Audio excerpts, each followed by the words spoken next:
Muito bom dia, obrigado pelo convite. A gente que agradece mais uma vez. Bom, professor, a gente está falando muito, né, em relação à questão eleitoral, afinal, é um ano eleitoral, a gente vê que algumas falas, né, têm reflexos imediatos no mercado, principalmente, depois eu vou entrar nessa questão também, mas principalmente ontem, depois que o próprio presidente acabou falando aí sobre a questão do ICMS, a gente já viu hoje um mercado um pouco mais aí, né, preocupado em relação de como, da onde vamos tirar, né, essa questão do dinheiro para se pagar essa tirada aí, né, a possível tirada dos impostos. A gente sabe que todas as questões eleitorais, elas acabam refletindo em economia, acabam refletindo muito no mercado brasileiro, além de outros fatores, né? Então não tem como fugir dessa questão. E eu queria começar a nossa conversa falando o seguinte: uma pesquisa do Datafolha chamou muita atenção aí referente ao perfil dos eleitores aqui no nosso país, né? O que surpreendeu mais foi o perfil dos eleitores dos dois principais candidatos. 29% dos eleitores do Bolsonaro seriam de esquerda. Já do ex-presidente Lula tem 23% de direita. Não entendi nada. Gostaria de saber como que a gente consegue explicar esses dados. Bom, vamos lá.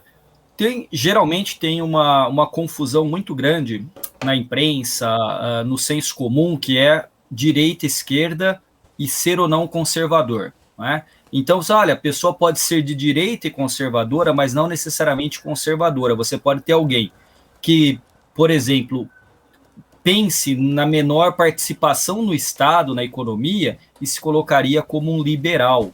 Agora, por exemplo, vamos pensar o seguinte: se essa pesquisa reflete isso que atrapalha um pouco a compreensão, vamos recuperar um pouco. Em 2018, o presidente Bolsonaro se apresentou como alguém novo. E ele tinha ali dois alicerces. De um lado, o combate à corrupção, do outro lado, a questão do liberalismo, que seria afiançado pelo Paulo Guedes. Nós chegamos ao final aí, enfim, né, do governo Bolsonaro, que já está em modo reeleição, não persiste no governo dele sequer o combate à corrupção e, por outro lado, nem sequer o liberalismo afiançado pelo Paulo Guedes, já que quem hoje dá as cartas na economia, ou pelo menos nas questões econômicas, é o centrão e o desejo eleitoral. Então, como é que a população capta isso, né? Por exemplo, agora há pouco eu estava pelo menos acompanhando aqui nos bastidores, a discussão sobre liberdade de imprensa e tudo mais. Perceba que inúmeras vezes, tanto o Bolsonaro quanto o ex-presidente Lula atacam a imprensa, de uma forma ou de outra.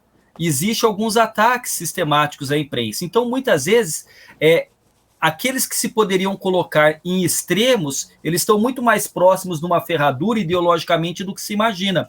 Então, quando você pergunta para uma pessoa se ela vota no Bolsonaro, ela é de esquerda, de fato ela compreende o que é ser de esquerda, porque esse questionário, ele leva em consideração algumas perguntas a respeito de aborto, de homossexualidade, de porte, posse de armas, e aí vai tentando fazer um espectro. Agora, não necessariamente aquele que está respondendo tem para a sua vida uma definição clara do que é centro, centro-direita, centro-esquerda, direita e esquerda. Então, assim, não me causa surpresa, porque, de fato, no Brasil a gente lê muito pouco, a gente tem pouco posicionamento político e os nossos partidos não ajudam também numa definição do que é ser de centro, de direita ou de esquerda e também todas as tonalidades. Então, assim, não me surpreende essa pesquisa e as conclusões que se chegou. Então, muitas vezes, quem é de esquerda se diz de esquerda, vota no Bolsonaro, e quem se diz de direita também pode votar no Lula.